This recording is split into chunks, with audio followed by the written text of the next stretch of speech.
নমস্কার, আপনাদের সবাইকে প্রিয়ার রান্নাঘরে স্বাগত জানিয়ে আজকের খুব টেস্টি রেসিপিটা শুরু করছি। সেটা হচ্ছে পনির মশালা। তো সবথেকে প্রথমে ইনগ্রিডিয়েন্টস টমেটো, কাঁচা লঙ্কা, ভাজা পেঁয়াজ, কাঁচা পেঁয়াজ, রসুন আর ক্যাপসিকাম। তো প্রথমে মিক্সার জারে আমরা কি করব, ভাজা পেঁয়াজ, রসুন, কাঁচা লঙ্কা, টমেটো আর গরম মশলা বেটে একটা পেস্ট করে নেব।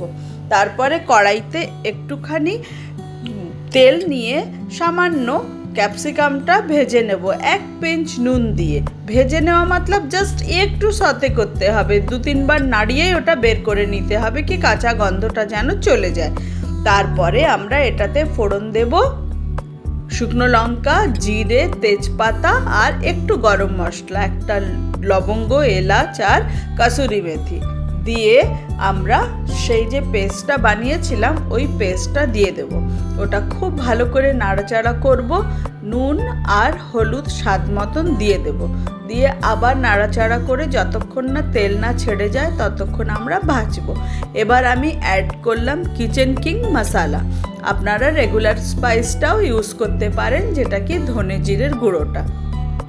ওইটা অ্যাড করে সেই যে কাঁচা পেঁয়াজ স্কোয়ার করে কাটা ছিল সেটাও অ্যাড করে 1-2 বার নাড়াচাড়া করে পনির আর ভাজা ক্যাপসিকামটাও অ্যাড করে দিতে হবে। দিয়ে খুব ভালো করে কষিয়ে নাড়াচাড়া করে আর তারপরে সেটার মধ্যে আপনি যদি গ্রেভি চান তাহলে পরে একটু গরম জল অ্যাড করে যতটা গ্রেভি দরকার ততটা গ্রেভি করে নেবেন, নাহলে এরকম শুকনো শুকনো গামাখা খুব টেস্টি লাগবে।